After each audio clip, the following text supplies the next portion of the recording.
Good day everyone. Welcome to another tutorial on physical sciences. This video is aimed at grade 10 learners. However, even if you are in grade 10, in grade 11 or 12 and you need some revision, I promise that you will benefit a lot from watching this video. And we are going to learn about waves.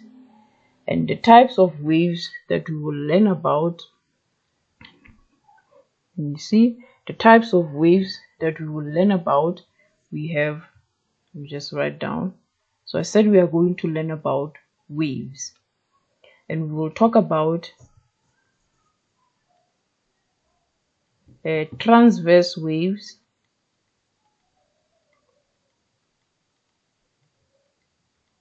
as well as longitudinal waves.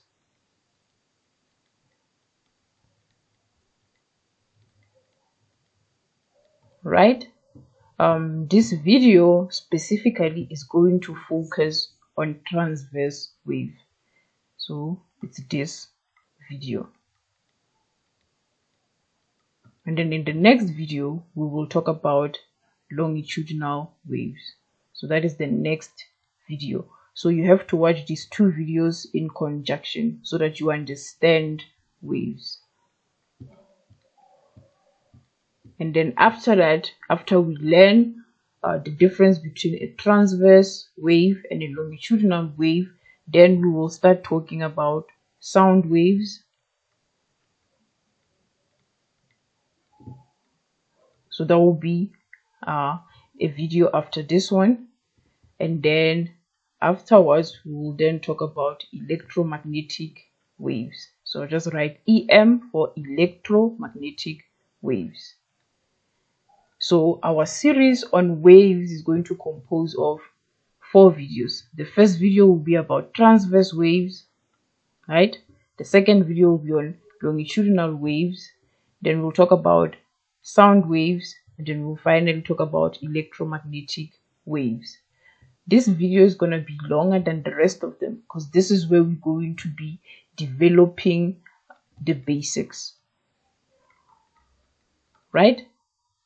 Okay, so let us continue. So what I'm going to do is that we're going to, in this video, so we're talking about transverse waves. So that is the main topic that we are studying and we are trying to learn about. So we have transverse waves, right? But before we can talk about waves, you need to learn a concept. And that concept is a pulse.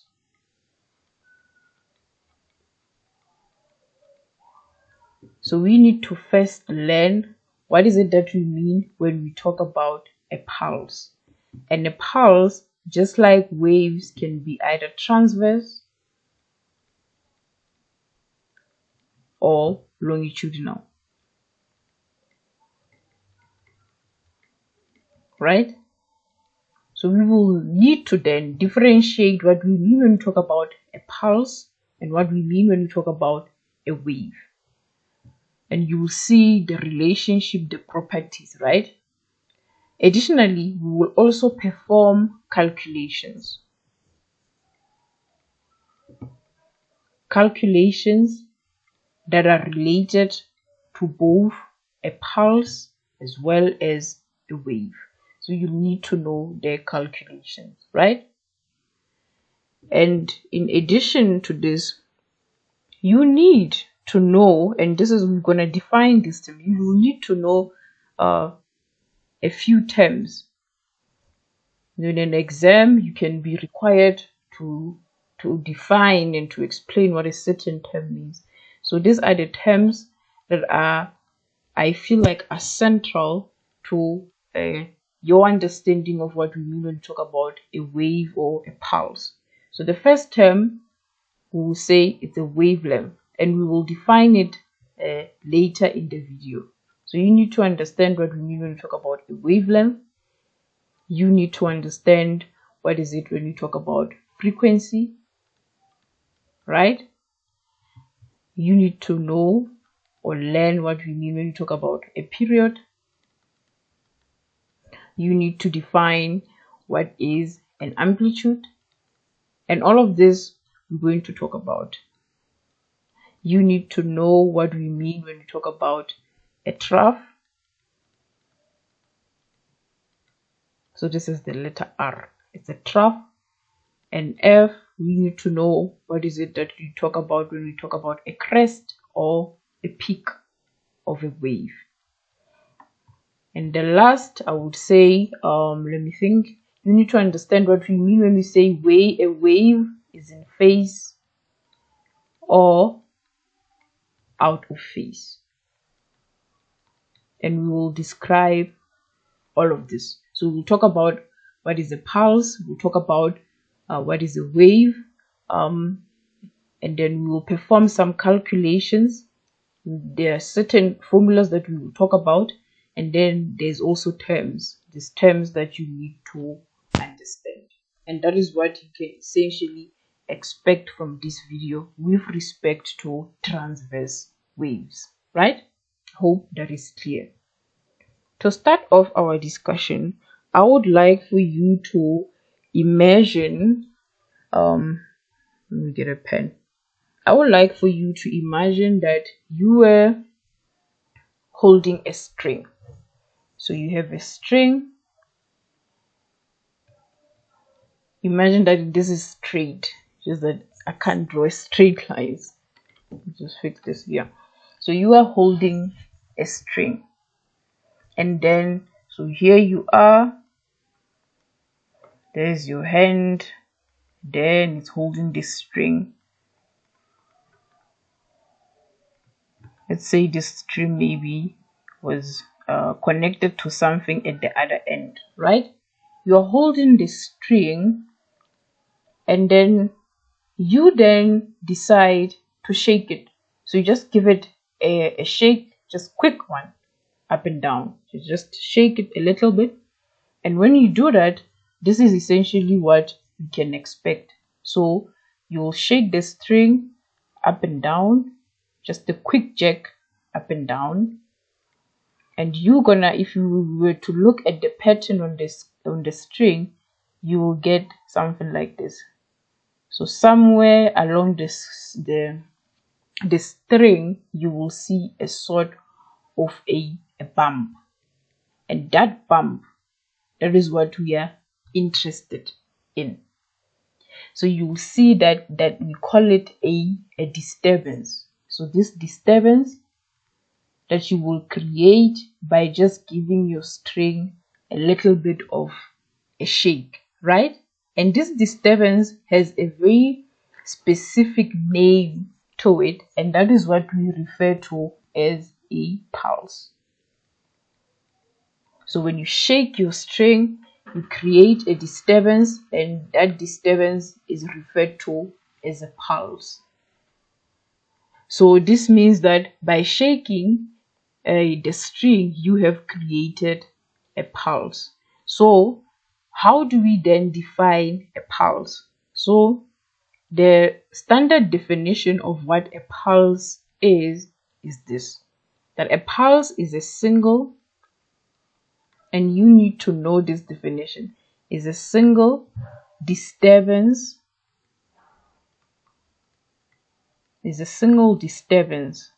So you just gave your string a quick jerk and you created this single disturbance. So the key word there, that it's a single disturbance in a medium.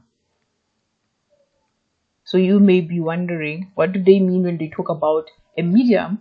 So in this case, my string would be the medium, and then the disturbance would be my pulse. So, and a medium does not only have to be a string. A medium can also be a spring. It can also be water. You can throw a rock in water and you create a pulse. So there's also many other examples, right? So now that you understand what we mean when we talk about a pulse, which we said it's a single disturbance in a medium, we are now in a position to define what we mean when we talk about a transverse pulse. was a mistake. So what is it that we mean when we talk about a transverse pulse, right? So there we are. Transverse pulse. And what do we mean by that? So I want you to imagine the same string that we spoke about. So there, let me redraw it. So you have a string. I'm not going to make it long this time. I want you to imagine that your string is made up of small particles. Let's say those particles are circles. So those are the small particles. So if you were to zoom into your string, you would see that your string is just made out of these small particles together. Everything is made up of these small particles that we call atoms, right? And then as you create a pulse, as you shake it, remember you were holding it. I can't draw a hand. So you were holding the string, and then you created a single disturbance, which we refer to as a pulse, in your medium, which is the string in this case. Your particles, so let's see, you shake it. So you shake or you create a disturbance, and then you will then develop a pulse. That single disturbance. Ooh, I keep clicking where I should not be clicking. Right. So you'll then, let me see, I need an eraser. Just, yeah, that's fine. So you'll then create that pulse. Let me see. Right? So remember, this thing is made out of those small particles that we spoke about.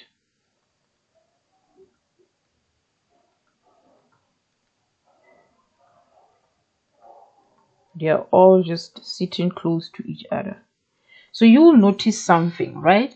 You will notice as you shake and you create this pulse in your medium, your particles there, they are right horizontal. If you just draw a line there, and then you see on this part they start going up. So the direction, they start going up until they reach the highest point, and then they drop down. So your particles are going up and then they drop down. But then let's say you took a picture of your string, maybe just immediately after at a time, in maybe 1 second, and there your pulse was here. But if you then take another picture of your string, let's say after 5 seconds, your pulse would have now be at a different position, because it will be traveling down the string, right? So you can agree maybe after 5 seconds your pulse will still maybe will be at a different position. So there you have your particles, right? So what are you noticing? Yes, your particles there, they're still traveling up then down. However, you will note that the general movement of the entire pulse, right, of the entire pulse is to, which direction is that? Is to the right. So your particles are traveling up or down, but the movement of your entire pulse is to the right. And that is what we mean when we talk about a transverse, what is it? A transverse pulse. So let us now give a scientific definition to what we mean when we talk about a transverse pulse. So a transverse pulse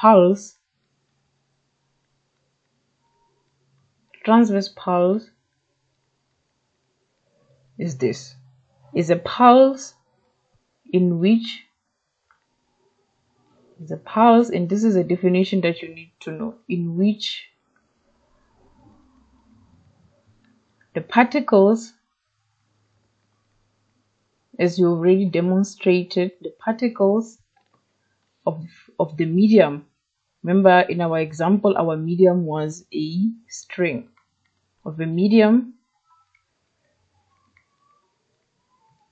move at right angles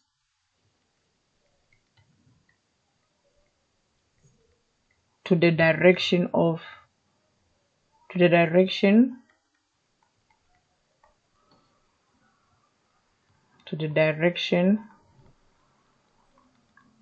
motion of the pulse,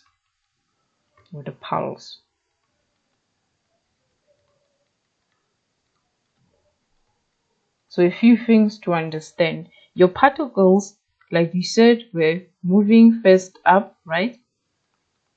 Then down.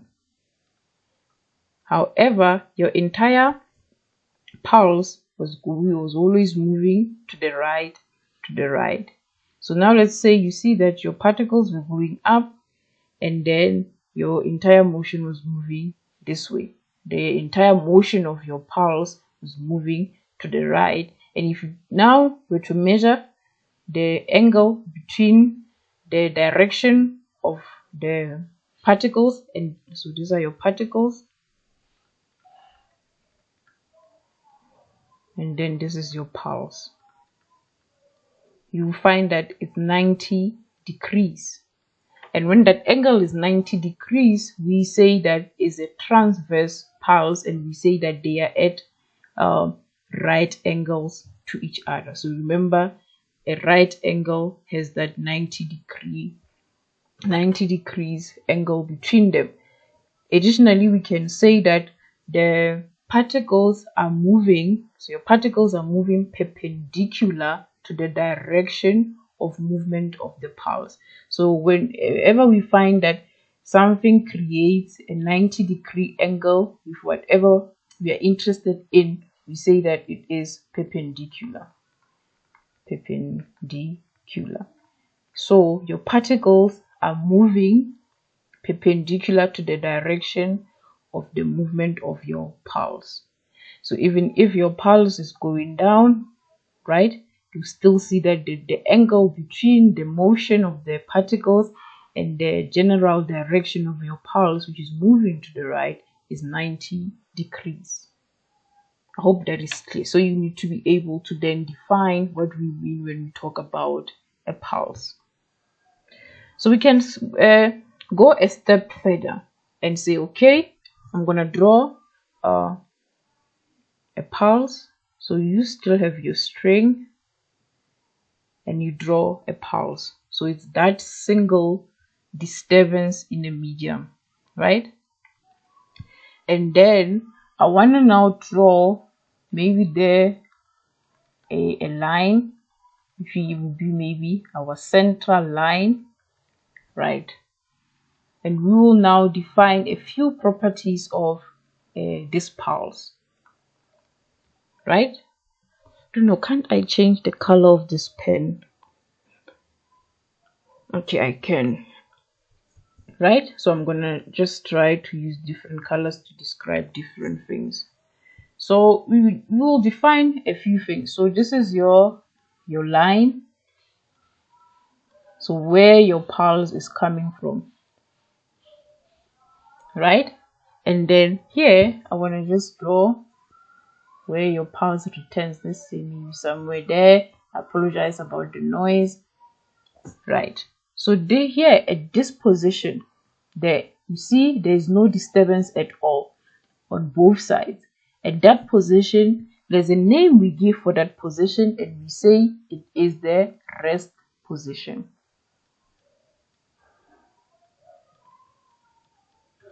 Your particles there, they are at rest.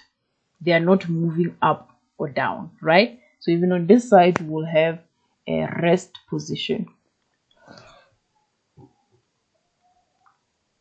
So just rest position. I'm not going to write it in full.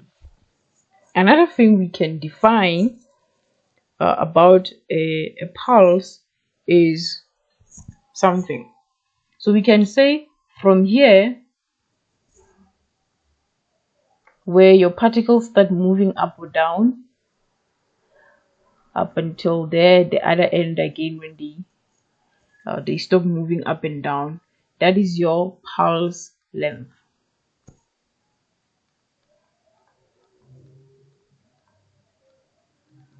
Right? Another thing we can define is, let's pick the color blue. Another thing we can define is this position from here to here. If you've done this in class, I'm sure you already know what is that. And this we refer to as the amplitude. So that's the amplitude. It's normally given by the letter A, right? So that's your amplitude, right? So let us try to define all of these terms that I've written on my screen scientifically, right? So the first term that we had was, we said it is, which color did I use?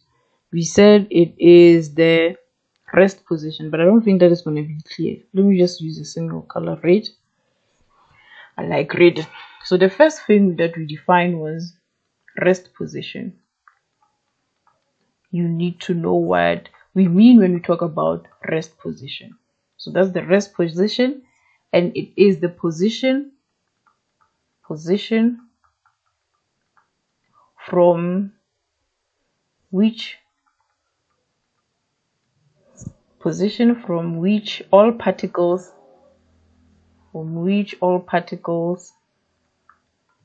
start from. Which all particles start from and return to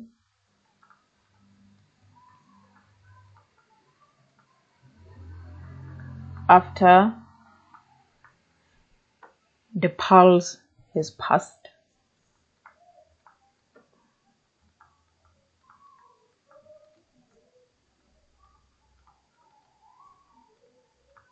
Right.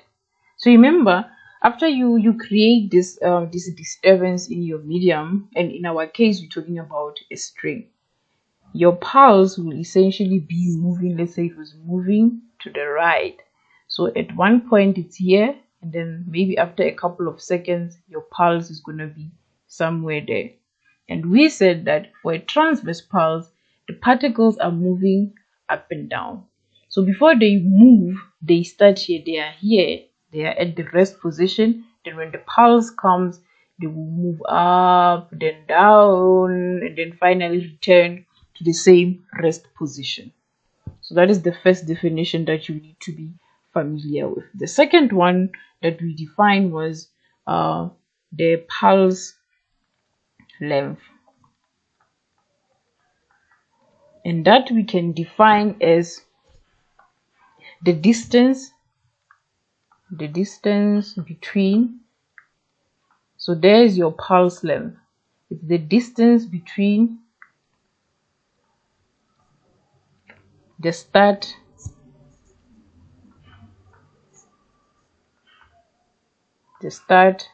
and end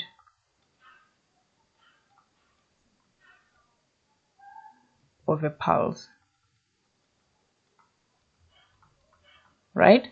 So that distance there from here to all the way there, where your pulse starts, right, and where it ends, that we call the pulse length. And then another term that we define, we talked about the amplitude, and we said that for this pulse the amplitude would be from here at your rest position to there at the top of your pulse. So the scientific definition of amplitude is the maximum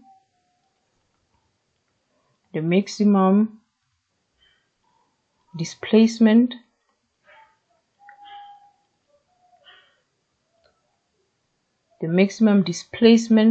of particles. Remember, your particles are moving up, so they start there at the rest position, then they move up all the way to the maximum, to the height, to the peak of your pulse. So it's the maximum displacement of particles from rest position. And these are the three terms that you need to understand. Another important thing that we can look at with respect to pulse, and this type of pulse that we have is a transverse pulse, is speed. Why is it not writing? So I need a pen. Is what we call then a speed. Let me just draw this. So we can essentially be able to calculate the speed of a pulse, right? And normally we know that speed is given by v, the letter v. And we can determine that speed if we know the distance. So if we know the distance, so say x is the distance. So if we know the distance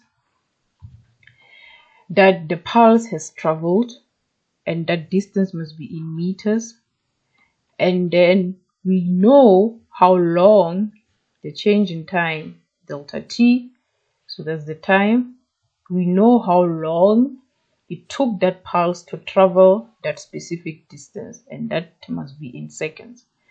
So if we know these two quantities, we can then find what the speed is, and the speed will just be the distance traveled, x per unit of time, delta t. And this thing is measured in meters because distance is measured in meters per seconds. Some people write it meters dot second to the power of -1. It's the same thing, right? So to reinforce that, let's just take an example. Let's say we had a question which said to us a pulse travels a distance of, let me think, let's say 600 meters in 4 minutes. So in 4 minutes, that pulse traveled a distance of 600 meters, right? And then the question says maybe determine the speed of your pulse. This question may seem simplistic, but it's important, the speed of the pulse. It's important for you to master first the basic stuff before we complicate things. So we said that the speed of a pulse can be given by the distance at which it traveled divided by the time it took that pulse to travel that distance. And we said we want this to be measured in meters, right? And for this to be measured in seconds. So we say, okay, I have the distance, it's already in meters, it's fine, right? So that's my x. Normally when you are performing these calculations, it's just important to write down. So you say, okay, my x is 600 meters. Then you say my change in time, delta t, is a triangle. My change in time is 4 minutes. 4 minutes.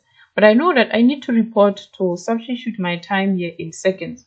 So you know that 1 minute, just write that there, 1 minute is equals to 60 seconds. 60 seconds. And then how much? 4 minutes then will just be equals to 60 times 4. So 60 times 4. And how much do you think that is going to be? That is going to be 240 seconds. So meaning here, so it's 4 minutes. However, in seconds, that is equivalent, that is equal to 40 seconds, right? So I have everything that I need. I have the distance, I have the time. It means that I can just say, okay, it's 600 all of it, which is divided by 240. The 0 can cancel with that. So it's 60 divided by 24, which is, if you put it in your calculator, it's 2.5 meters per second. So you will then say, okay, the speed at which the pulse is traveling with is 22.5 meters per second, right? Okay, since we understand this, there's another important thing that we need to understand about pulses, and that is what we refer to as interference. Interference, and we will define what that is, right? So interference of pulses.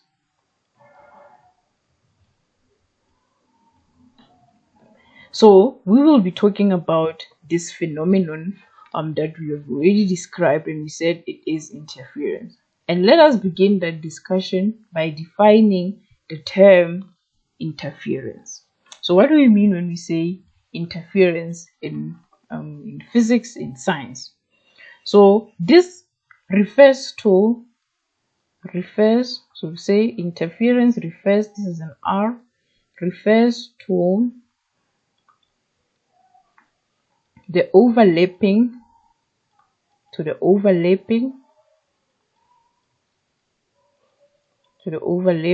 of two pulses,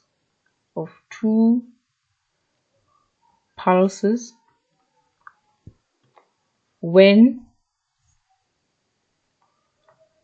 they coincide. Now I've spoken a lot of English. I've said the overlapping, I've said coincide. So please don't get worried. We'll talk about it, and when we are done, you will understand what we mean when we say that.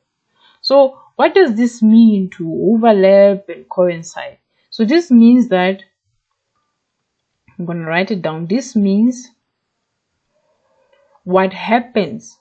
So interference refers to what happens when two pulses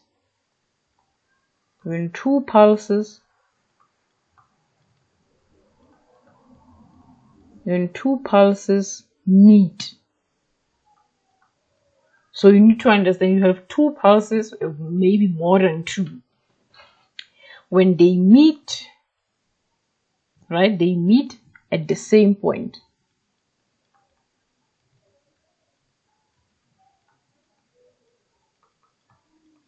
Understand the scientific definition, where it says it's just the overlapping of two pulses when they coincide, which in simple terms means that it's just what happens when two pulses meet at the same point, right?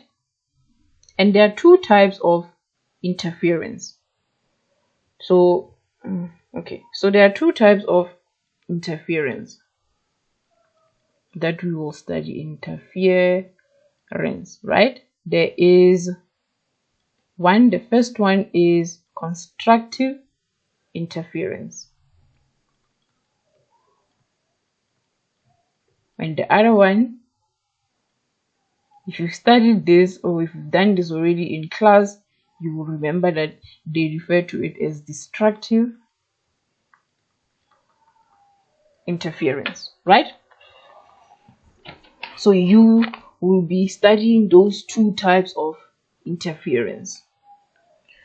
So how would we define? So we'll first talk about constructive interference, then we'll talk about destructive interference. So when we talk about constructive interference,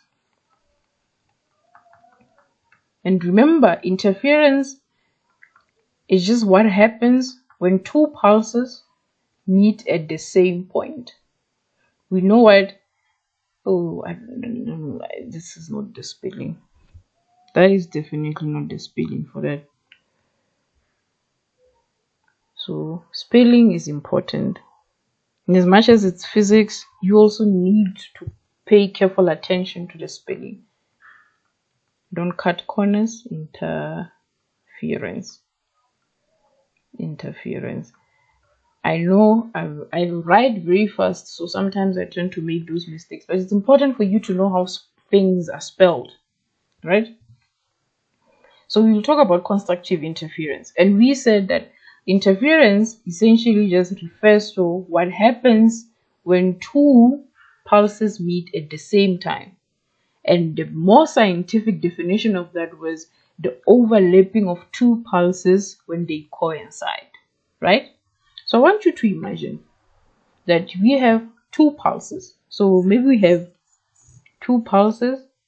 If we have, let me just remove that. So you have that. Let me see. This pen that I'm using, apparently I can just switch. Oof, okay, I can just switch. Okay, no, that is not working. That's fine. So let me get a pen. So imagine that, let us draw the rest position, right? And this is where your pulse will return to before and after. This is where your particles will return to before and after a pulse is passed. There's a lot of P's. So let's say you have pulse 1, right? And then you have another pulse, maybe on this side,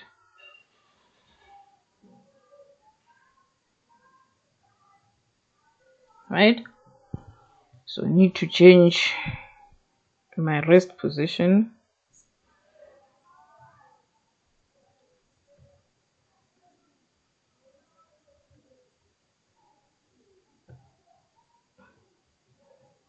So when you, oh god, that's fine. When you draw this, you just draw them nicer than I do. So let's draw that pulse, the second one. So you have then another pulse. Okay, I don't like how I drew it.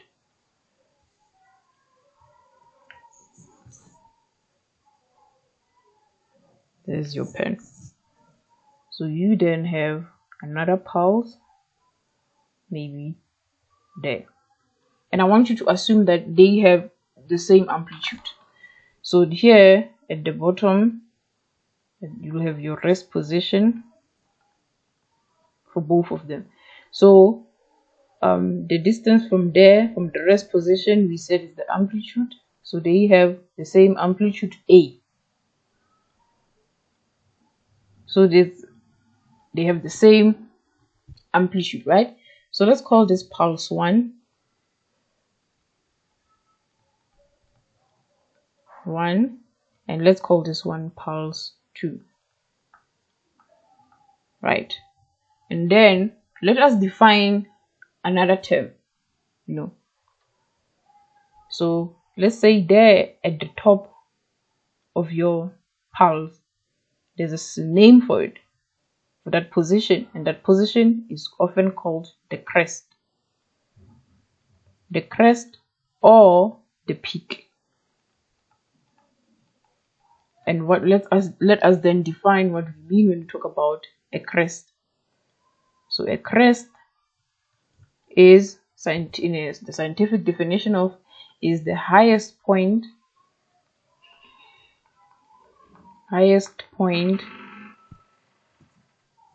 or peak, right, on a pulse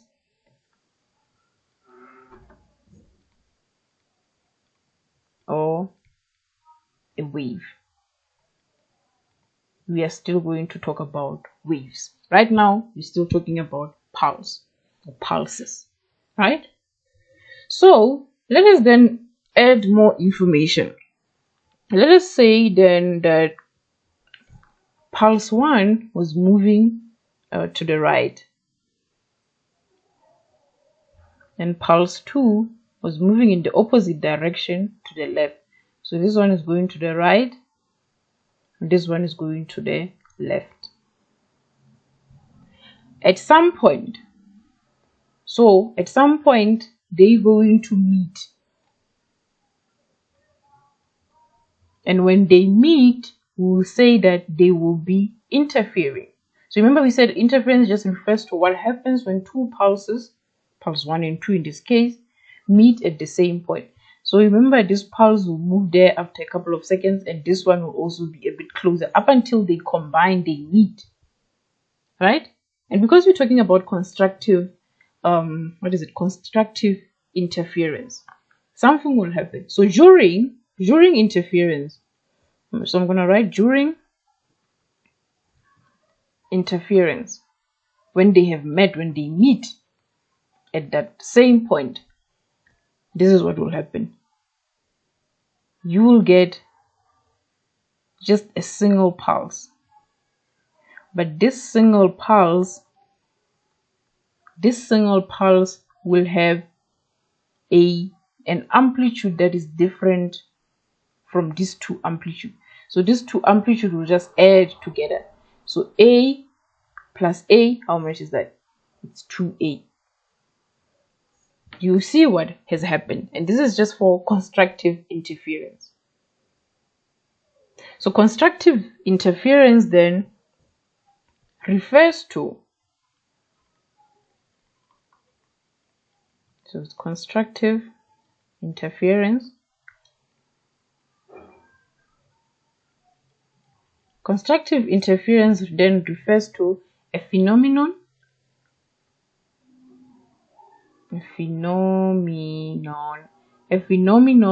where, let's go back.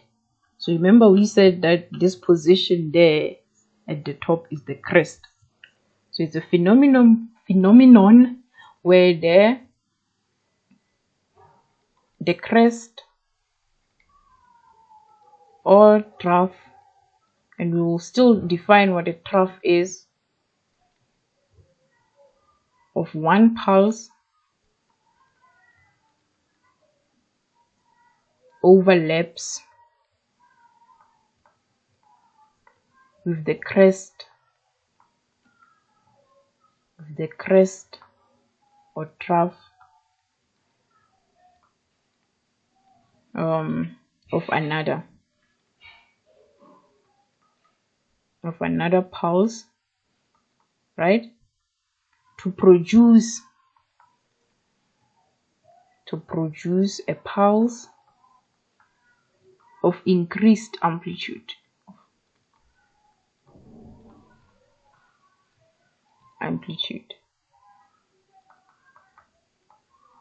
So you saw what happened. We had two pulses, and then this one was traveling to the right and this one was traveling to the left. And then during interference, the crest of pulse 1 and the crest of pulse 2, they met, they overlapped, and as a result they formed a single pulse, which then had an amplitude that is increased and which is just double of the individual pulses. And that is what we refer to as constructive interference. But then also remember, this pulse is still going to the left, so this is during interference. We can also describe what then happens after interference.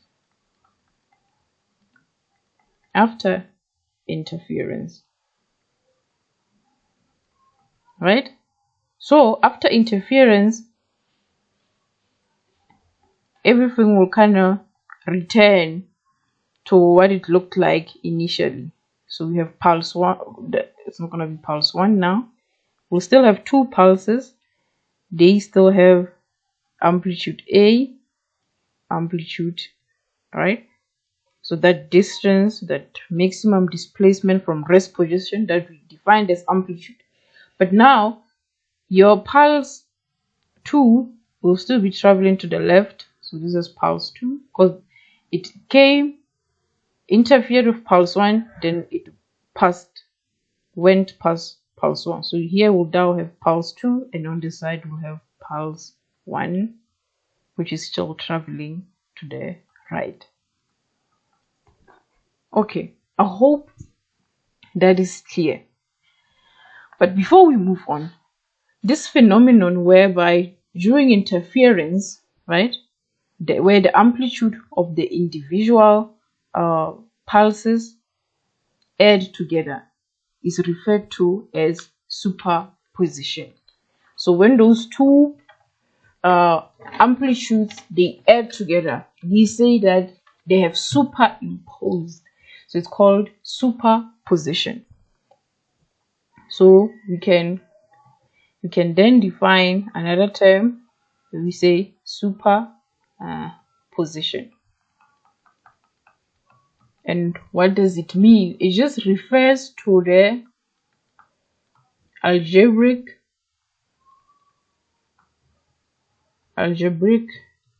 sum of the amplitudes.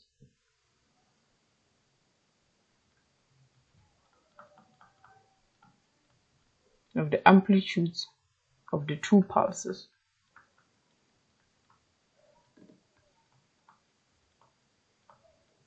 Right? That occupy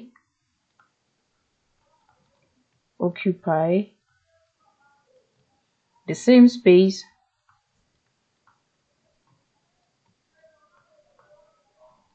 at the same time.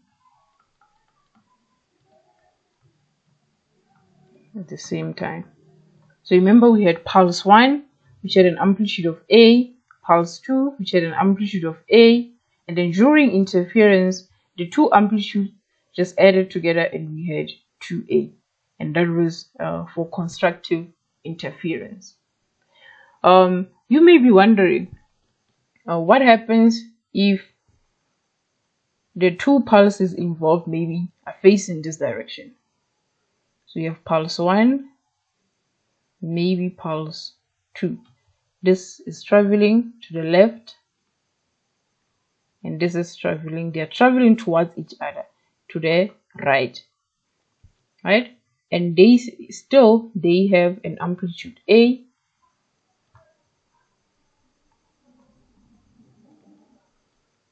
have an amplitude A, so this is pulse 1, this is pulse 2, and they are traveling. So this is before interference,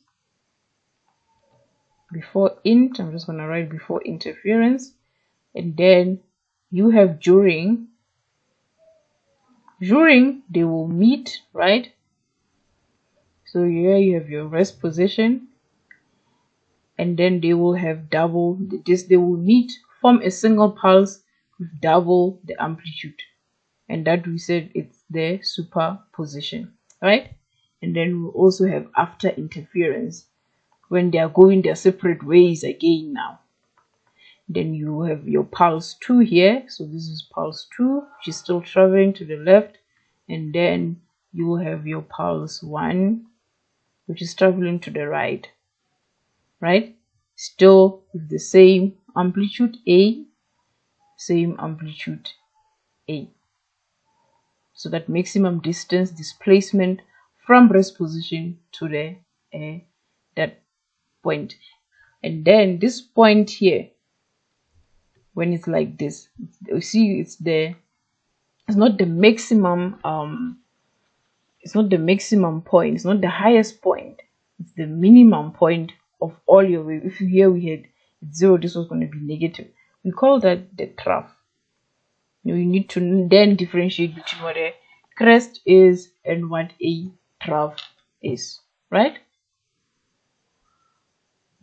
So now we've spoken about constructive interference. We then need to go to the second type of interference, which we described, and this one which we introduced, and this one is called destructive interference, right? And how would we then describe destructive interference, now that we understand what we mean when we talk about constructive interference? So destructive interference just refers to the phenomenon. Remember, you need to understand the scientific terms. It refers to the phenomenon where the crest or the trough of one pulse, of one pulse overlaps with the trough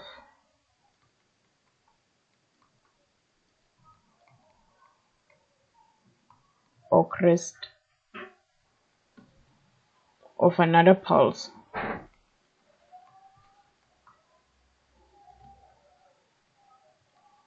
Resulting in reduced in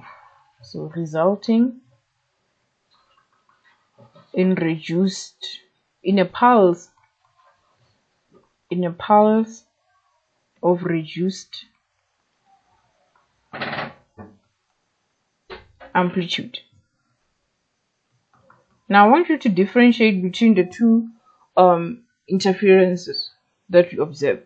See, with destructive interference, the crest will overlap with the trough, or the trough will overlap with the crest. Let us go back a little bit. Here, in constructive interference, the crest will overlap the crest of one pulse, and the trough will overlap with the trough, which is what we described here. We had the crest of this pulse overlapping with the crest of this pulse, right? And additionally, we had the trough of this pulse overlapping with the trough of that pulse. But here, they are switched, right? The crest will overlap with the trough, or the trough will overlap with the crest. And another difference is here we will see a reduced amplitude. However, for constructive interference, we see an increased amplitude. So that's how you would then differentiate between these two types of interferences. So let us say, so you have there your rest position, you have pulse 1 that is traveling to the right, and then you'll then have pulse 2 which is traveling to the right. So you say this point there will be your crest, and this point over there would be, so that's your crest, this point over there will be your trough, and this pulse is traveling to the left, and this one we said is to the right. And then we'll then say, okay, the amplitude of this pulse, let's call it pulse 1, is A, such as before, and the amplitude of this one also is A, such as before, right? So during interference, so then they meet at the same point, let's say they meet there, and then the crest and the trough, they interfere, they meet, right? They overlap, right? We will just see there, if the amplitudes are equal, we'll just see something like this on your string. Why? Because the two amplitudes will actually just cancel each other. So it'll be A minus A. You will not have a pulse. But then, so this is during interference for destructive interference. But then after, that's when you will then see, so you have this pulse and this pulse. So you have your pulse 2, your pulse 1, which is this one will still be traveling to the left, and this one will be traveling to the right, and then they will still have the same amplitude A, like we said before, right? But now you may be wondering, what happens when the amplitude of one of the pulses or of one is greater or smaller than the amplitude of the other? So the situation that I'm describing, let's say you then had a pulse 1, right, with an amplitude A, and then you had another pulse, so say pulse 2, with an amplitude of about 2A, so double the amplitude of that one. So this is before they interfere, right? So you know the crest of pulse 1 will overlap with the trough of pulse 2 because it's destructive interference, and this is what will happen during that moment when they are interfering. So what will happen is that we'll just have 2A minus A. So we'll have a pulse of reduced amplitude. So we'll then have a pulse, and this pulse will just have an amplitude of A. And then afterward, they will go their separate ways. Then we'll have pulse 2 here, then have pulse 1 over there. So we said that the amplitude for this was 2A, and the amplitude for this one was, how much was that? We said it was A, right? So that is what happens during destructive interference. I'm lying. So now we've been speaking a lot about transverse pulse, and we understand what a pulse is. So we understand what a pulse is. We said it's a single disturbance in a medium.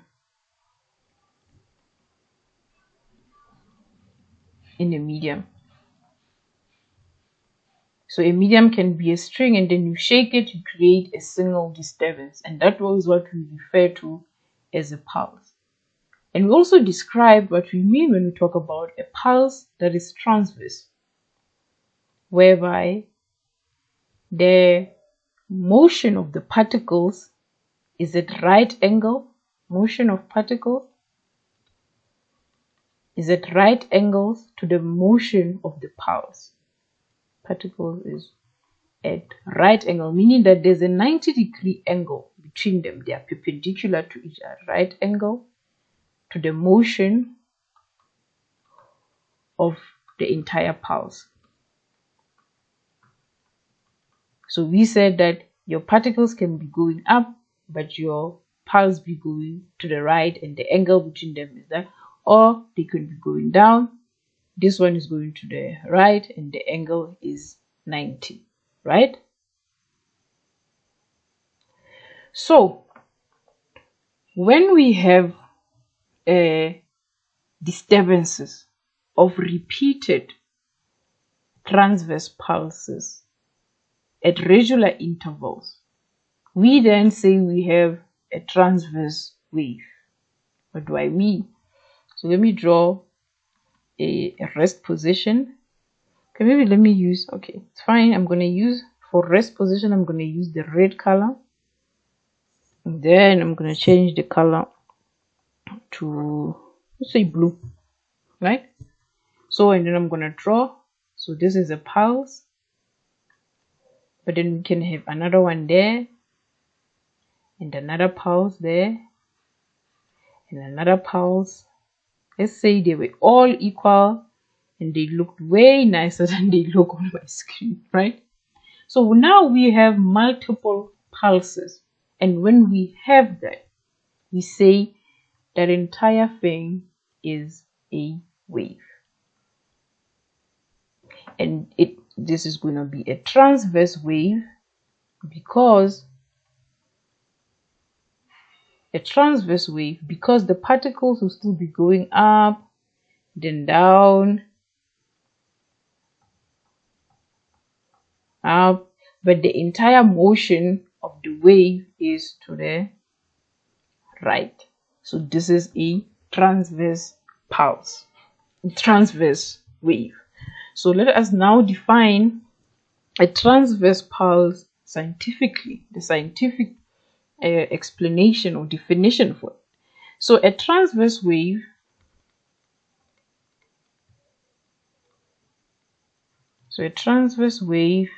will then be a wave in which the particles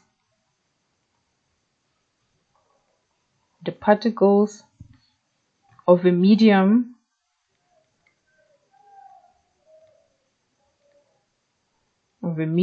vibrate at right angles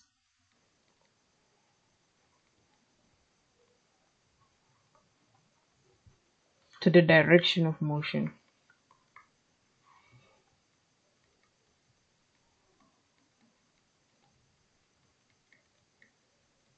To the direction of motion of the wave.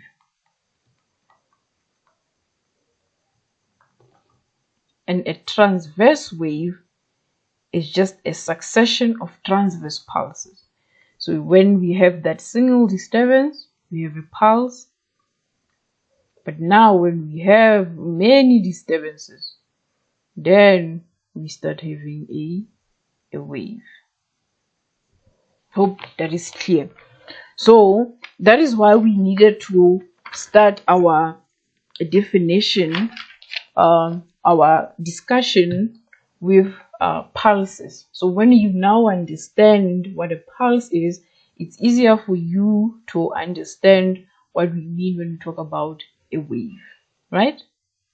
So the same way that we did with pulses, we can define certain properties that a wave has.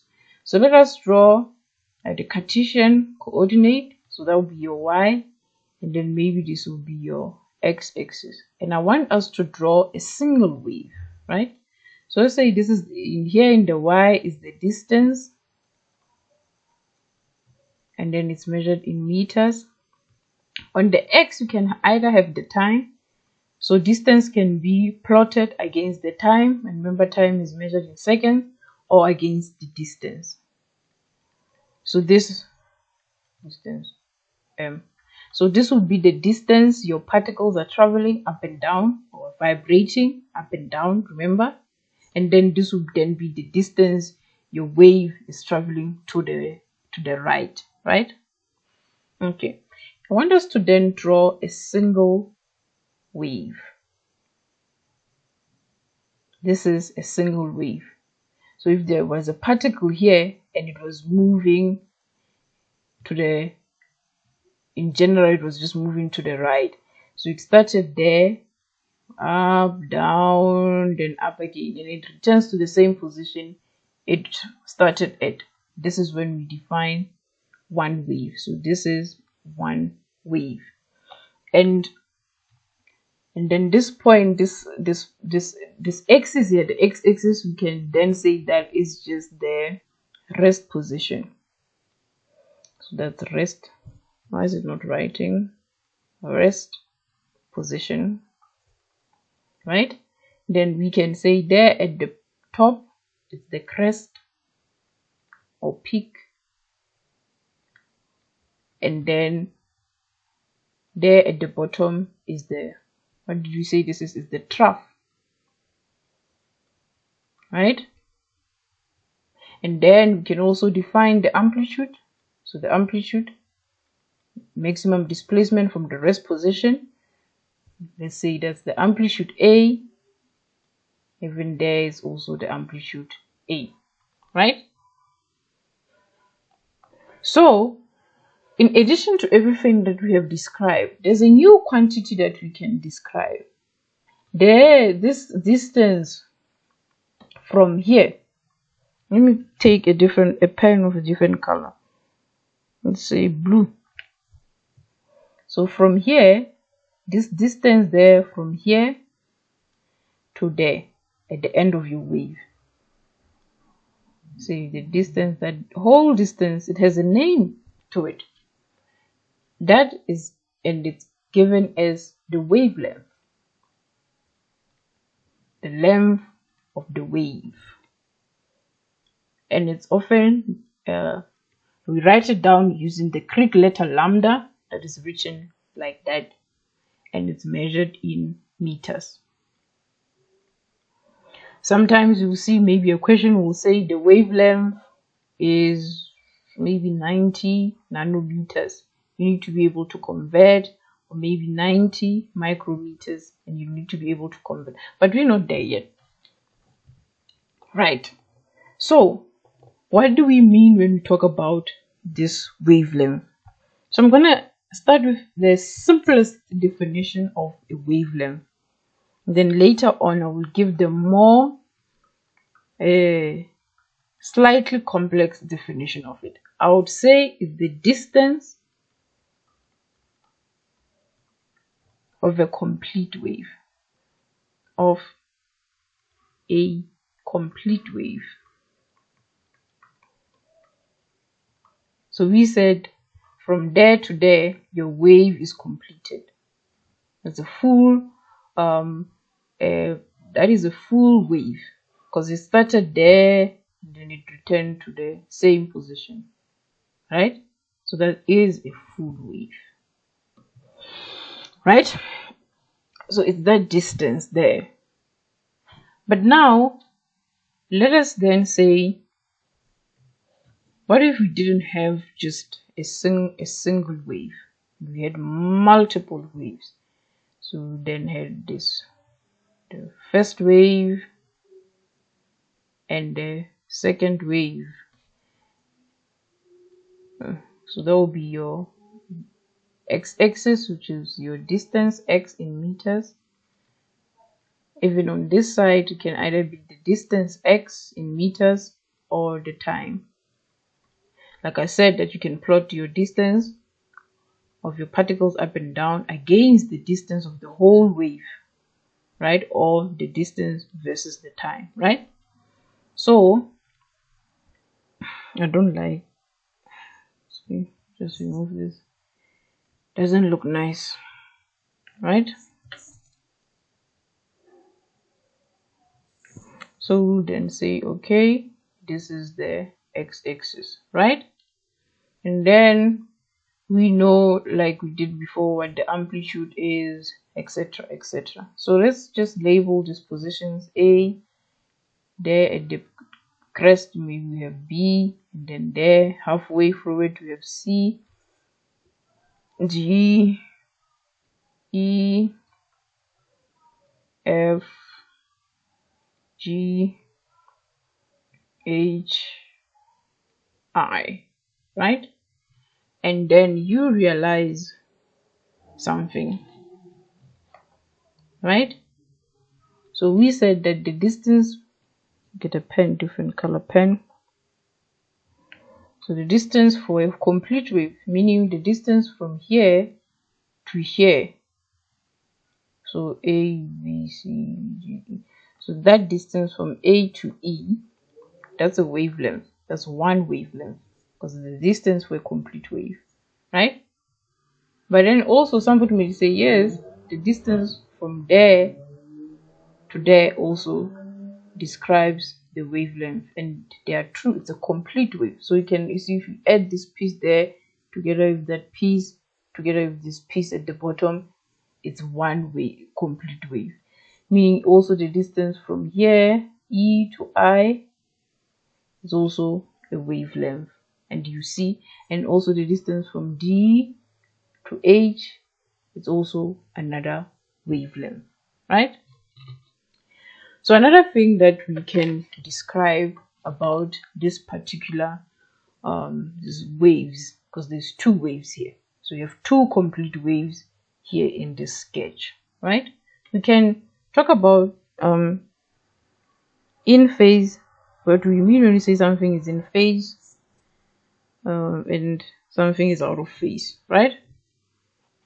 So let us say, before I define what in phase is, let us say we have this, all of these points, the A, B, C, D up until I. And I would say to you that A to E, so from here to here, they are in phase, as well as B to F, from there to there,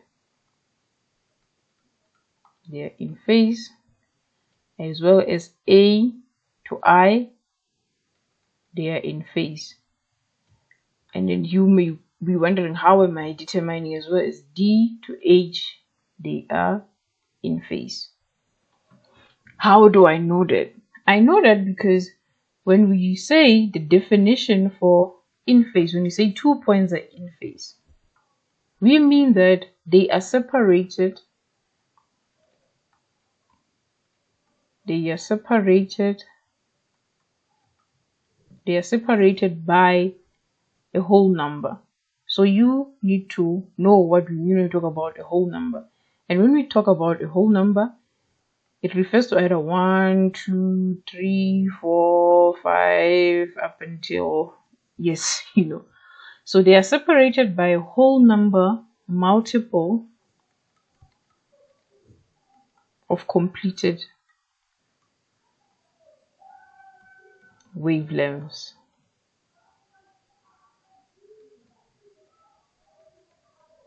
Right. I hope that is clear.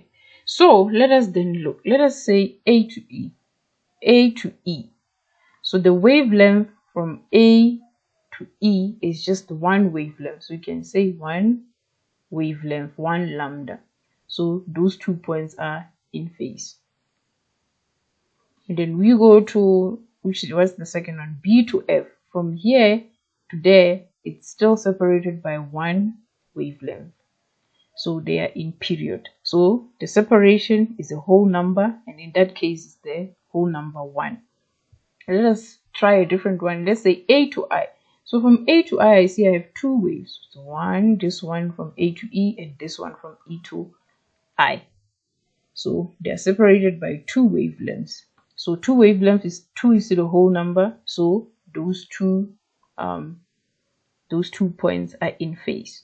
And having now known this definition, it means that we can now define what we mean when we say a wavelength. And it's just that distance between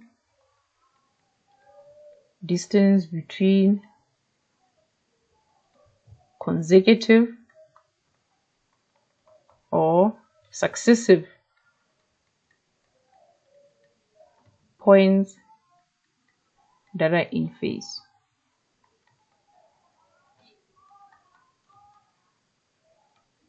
So successive or consecutive, it means something when something follows the other. So we know that B and F are in phase, right? And the distance between them is defined as the wavelength, right? But what about points that are out of phase? So let us just draw. Let me see if I can copy. Can I copy this? Can I? Okay, I can't.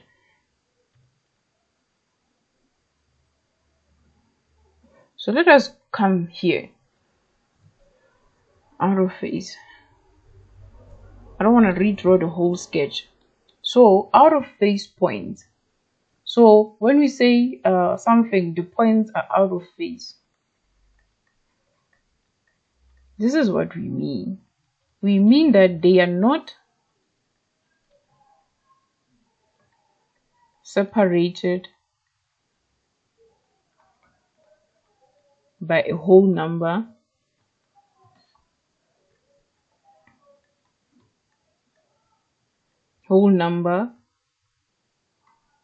multiple of complete wavelength.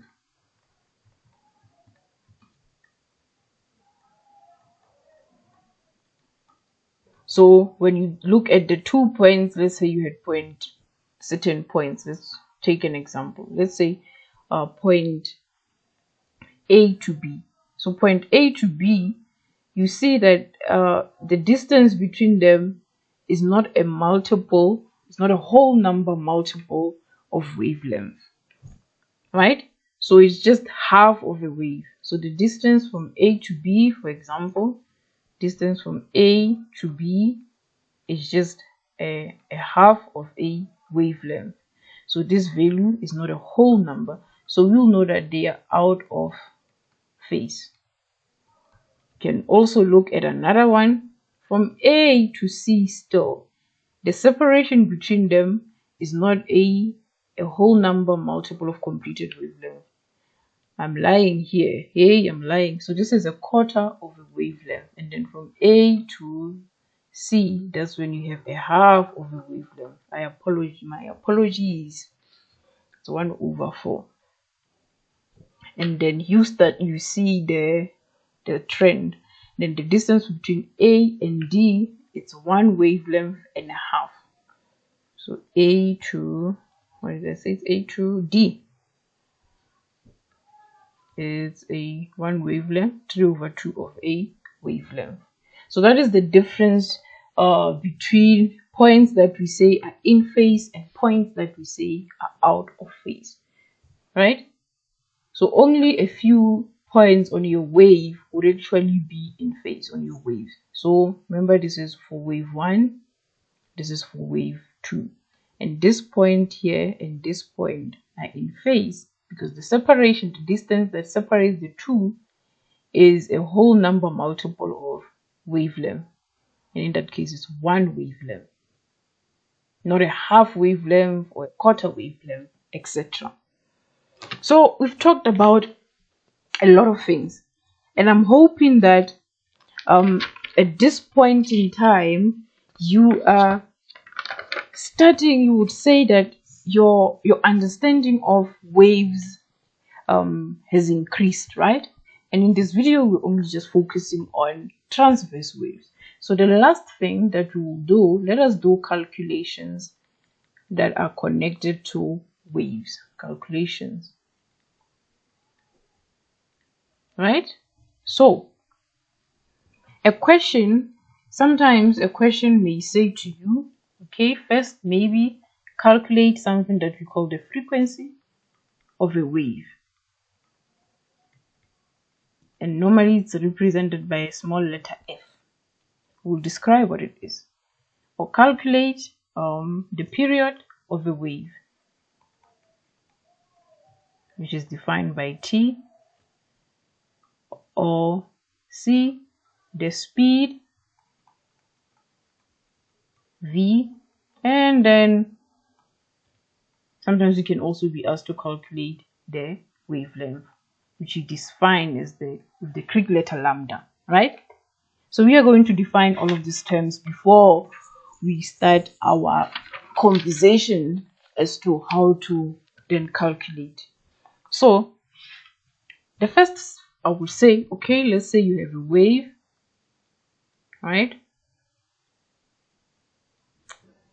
And maybe in this case you actually have 3 waves. So you have the first wave, the second wave, the third wave, right? Okay. And then here on your side you have x in meters, so that's the distance. Here you have the time in seconds. And let us say the time for this whole wave is just like 1 second, right? So let us define this term frequency. So we then say frequency is the number of waves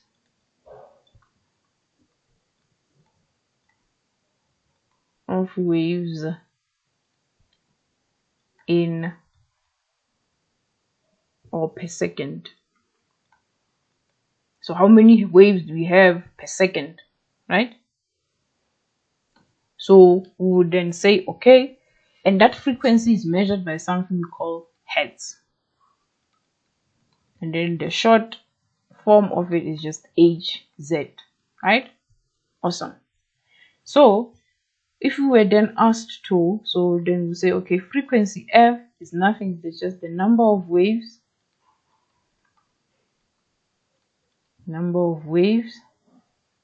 and the total time, right? And then you say, okay, in this setup there, I see I have the first wave from there to there, 1. And then from there to there, I have the second wave. And from there to there, I have the third wave. So how many waves do I have? I have 3 waves. How long? 1 second. So meaning it's 3/1, which is just 3 hertz, right? So let's look at another example. Maybe the question would say, okay, 10 waves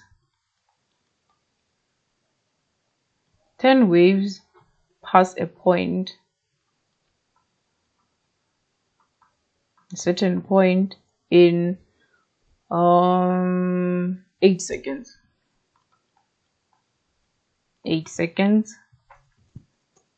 In 8 seconds, calculate the frequency of the waves.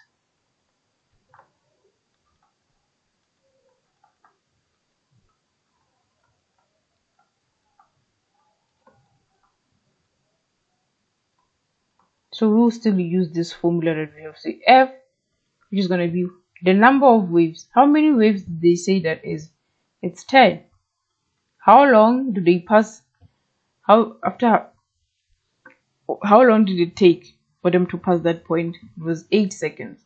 So this was going to be 10 divided by 5 over 4, which is nothing else but 1,25 hertz.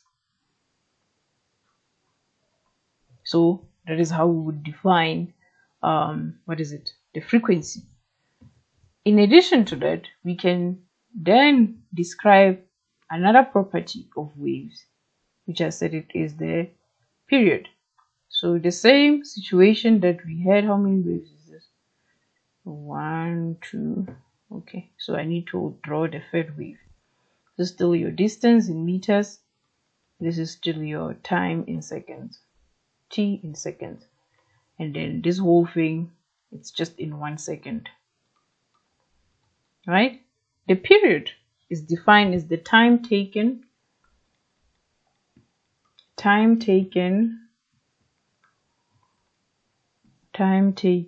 for one complete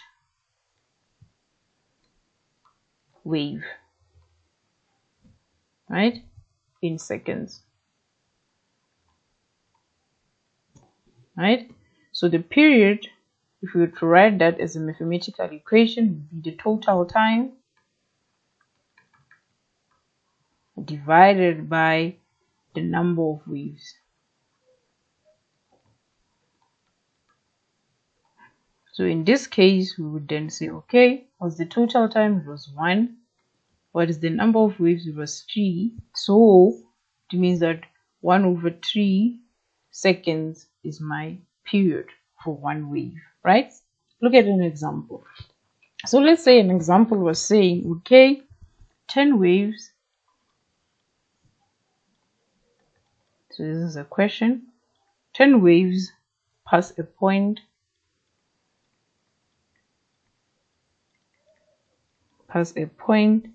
in 8 seconds. Same as before.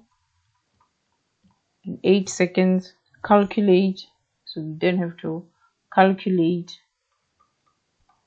the period. Right? Okay, so you say, okay, period is the total time. We said that divided by the number of waves. So the total time here was 10, was 8, and the number of waves was that. How much is that? So it's going to be 4 over 6. So the period is just going to be 4 over 6, which is 0.8 seconds. 0.8 seconds. Meaning to complete one wave, it took about 0.8 seconds. But now you must have picked up on something. We said the frequency is there. What did we say? Let's go back. We said the frequency is given by the number of waves.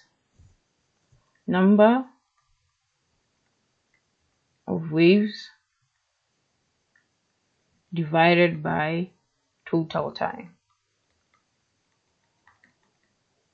But then we said the period P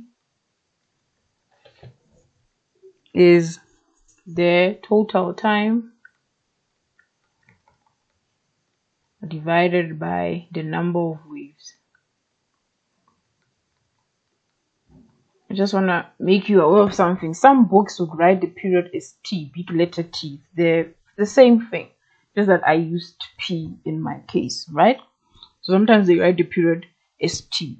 So you must recognize something. The frequency is just the inverse of the period, and the period is just the inverse.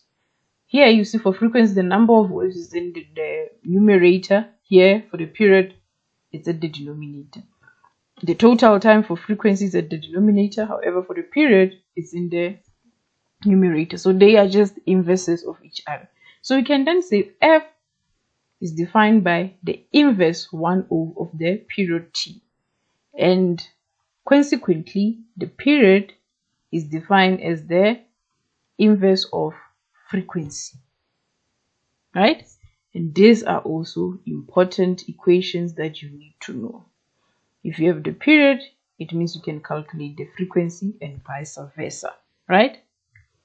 I did say that another thing we will talk about before we finish. Let me see if I think we are almost done. Yes. So another thing that we will talk about is the speed. In this case, talk about wave speed.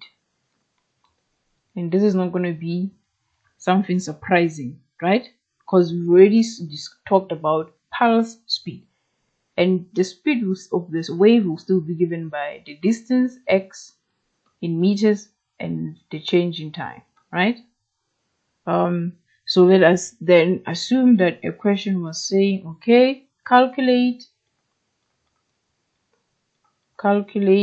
the speed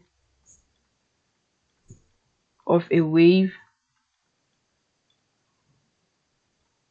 that travels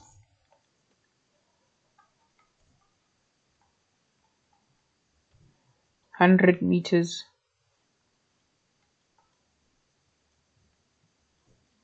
in how many seconds? 14 seconds. So you say, okay, I have the distance, I have the time.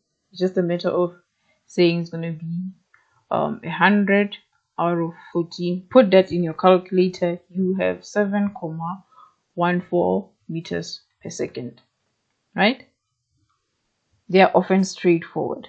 However, we can define another equation to calculate the speed. And that equation relates the frequency F to the wavelength. So you see that the speed of a wave can then also be described as the product of the frequency and wavelength. So remember, with the frequency, we said that it can be the inverse of time of the period. And we know that the period is measured in seconds. So whatever answer you get, you have 1/second or something like this per second. And this thing is the component that we then refer to as hertz or Hz, right? So if my frequency is given in per second, and I know that my wavelength is measured in meters, this is what we've said, you recognize that here I actually have meters per second, which is the unit for speed, right? So that is another way in which we can calculate the speed. So let's say we had a question and it said to us, calculate the speed of a wave with a frequency of 56 hertz. Ooh, don't do that. Okay, we said it's 56 hertz and a wavelength